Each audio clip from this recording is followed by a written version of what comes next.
So before I tell you a little bit more about the benefits and why we need mindfulness, I want to talk about the two paths that we have. We always have a choice when it comes to how we react to things. So the first path that we have is typically out of habit. So habit is really that it's a familiar response. It's sometimes inconsiderate because we're not thinking about the other person's feelings. Typically unproductive. Sometimes we have to go back and repair, and it's reactive. It's as emotion comes up, we react to them versus listening to them and feeling from them. So the other path, or the other choice, is mindfulness. We make a mindful choice to react to a situation. So in this mindful choice, we build awareness of how we're feeling, acceptance of the situation. We make intentional decisions on what to do about it.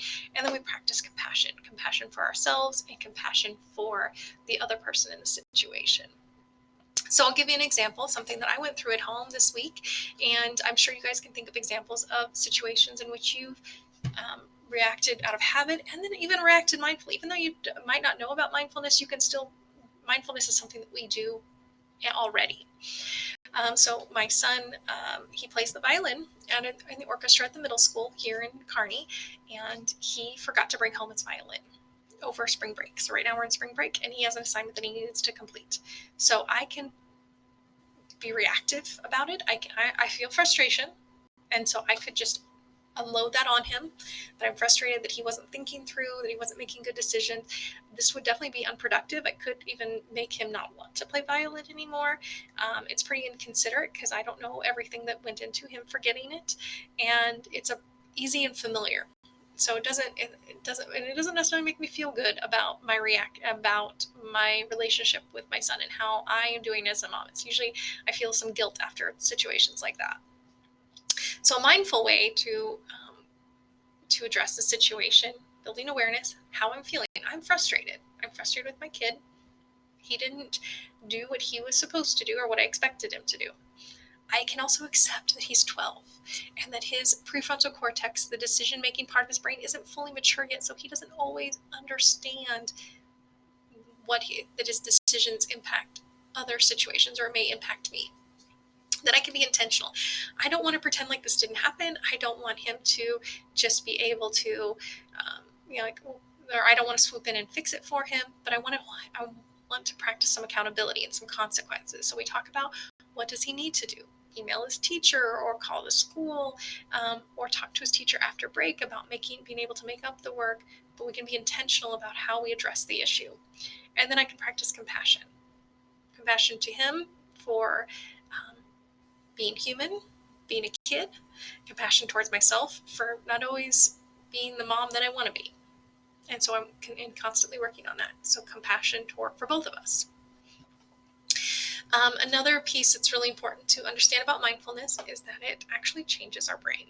So like I said earlier, this isn't going to be something that you meditate once and you're fixed. In fact, I'll say you'll never be fixed because this is always a practice. We're always trying to get better at it. I'm still working on, and 4 years in, still working on having a regular practice and being committed to this work. So part of your brain, mindfulness really impacts 3 main parts of your brain. It does more, but these are the 3 main parts. This research comes from Mindful Schools. The first part of the brain is the amygdala. So the amygdala is like in the back part of your brain. Not quite not the brain stem, but it's really connecting the survival part of your brain with the prefrontal cortex. So the amygdala manages our fight, flight, or freeze response, or our stress response. So when we're going through a challenging situation, this is the part of our brain that takes over and is sometimes reactive. So if you've ever yelled at someone, got really angry, or felt a strong emotion and you let it come out, typically that's your amygdala talking. When we say we're seeing red, that's our amygdala. And so with mindfulness practice, they're actually showing that this part of the brain is less reactive.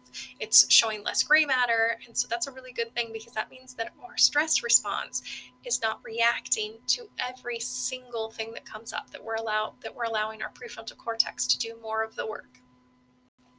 The other part that's impacted by mindfulness is the hippocampus. So the hippocampus helps regulate this amygdala.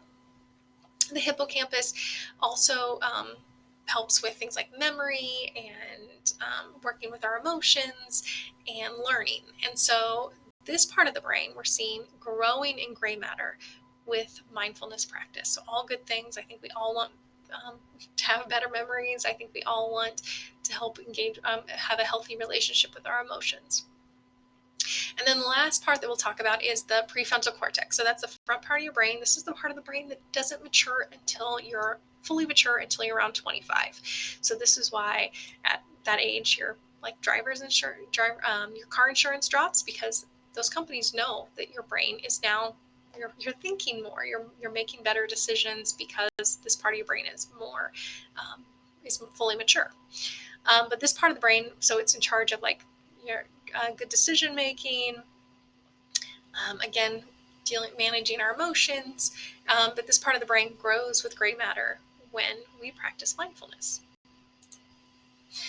And there are many benefits to mindfulness. And on the electronic or digital, handout, you can see what each of these means. But I really feel that everyone can find something that they'd like to work on when it comes to mindfulness. I'll tell you, my biggest takeaway so far from my practice has been the emotional regulation. I grew up in a home, a very supportive home. I had a good childhood, but our emotional regulation was not part of my upbringing. In fact, we were told to cry in our rooms, to pretend to be okay, and often that led to it's like emotional outbursts from different members of my family, including myself. And I just thought that was a normal thing. I thought that I had this idea in my head that I was an angry person, and really I just was dysregulated. And so with a mindfulness practice, I've learned to regulate when those feelings come up, to not push them down, but to listen to them. What are they trying to tell me? What do I need to know about what's going on right now in my brain, in my body? So looking through the list, just think about what benefits do you think you as a parent or as a human would benefit from, and maybe even your kids, what would they benefit from if they practiced mindfulness?